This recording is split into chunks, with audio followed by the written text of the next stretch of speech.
Please welcome Talon Owens. This is his brave.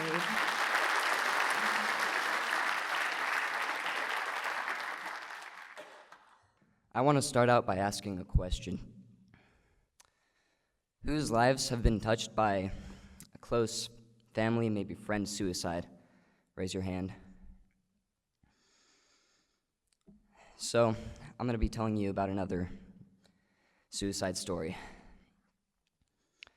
About 2 weeks before I was planning my suicide, I was on a road trip with my older sister down in Utah. I was talking to her about a reoccurring dream that I was having where I was getting hit by a bus, and it was so lucid that I could feel everything. I could feel the initial impact and my bones grinding against the pavement.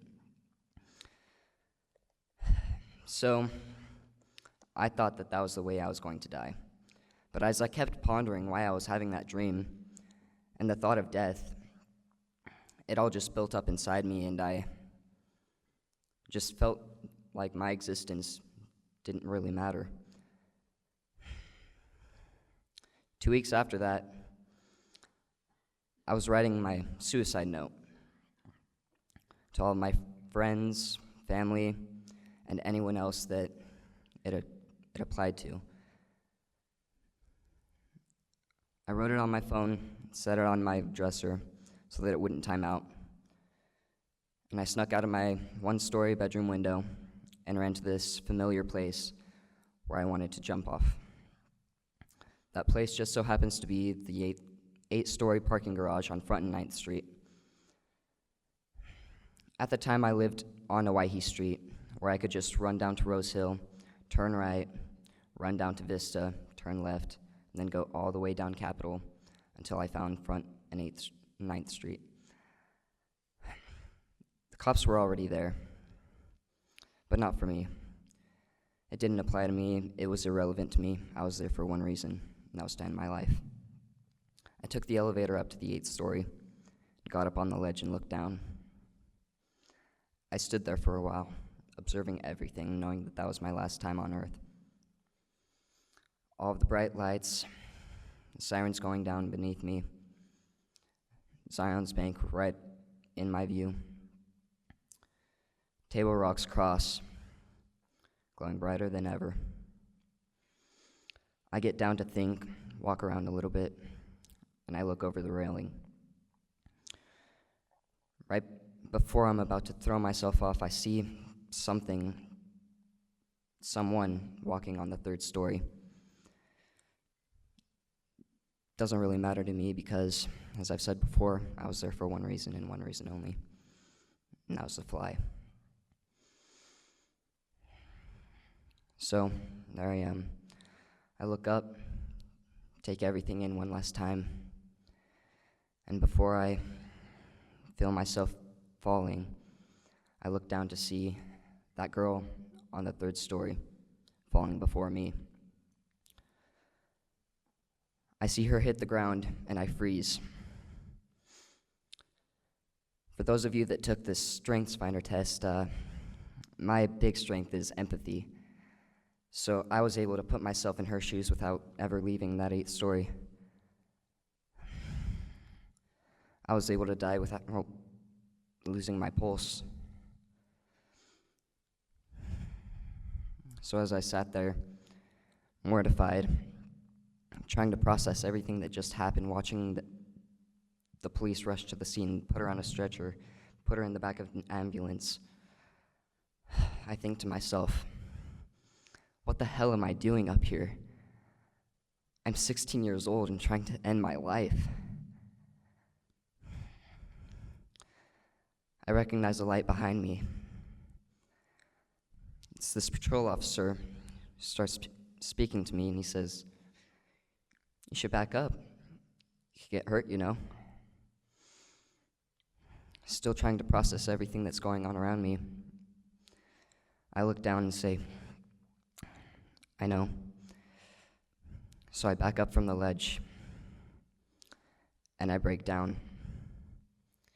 Just start crying hysterically. I take the elevator back down, and I sit on the curb. The police call my parents down, and my sister. And while I'm waiting there on the curb, my mom gets there, and she doesn't say anything. She just starts crying on my shoulder. I can imagine why. I'm sure you guys would be too if you just figured out your son, who you thought there was nothing wrong with, tried to jump off of an 8-story garage building.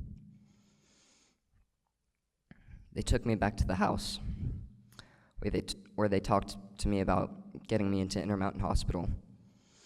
But as far as I thought I knew, Intermountain was for crazy people. And standing on top of an 8-story building, trying to kill myself, was not crazy in any way. After about an hour and a half, they finally convinced me to check into Intermountain Hospital, where I spent 10 long, timeless days. No clocks, all schedule. I met very close acquaintances in there, who I still keep in touch with to this day, because their stories touched mine the way that I'm sure mine has touched yours. But while I was in there, I had a lot of time to think. I thought about what I was doing up on that 8-story garage building, why I was there.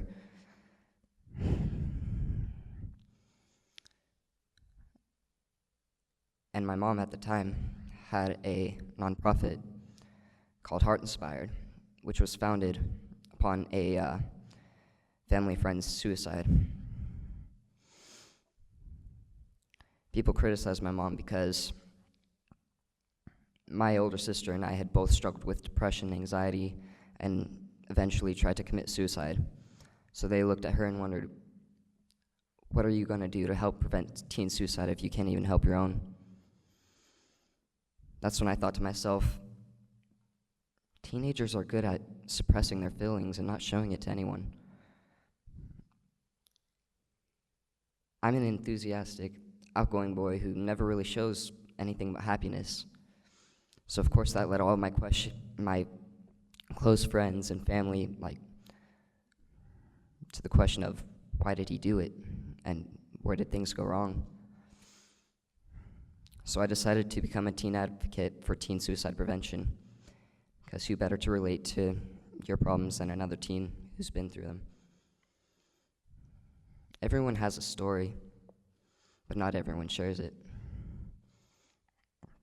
As one of my favorite quotes from the movie Kung Fu Panda states, yesterday's history, tomorrow's a mystery, today is a gift. I guess that's why we call it the present. Life isn't hard. The trials that come with life are. And life has its storms. But there's a rainbow after every storm. You just have to be willing to brave the storm first. Thank you.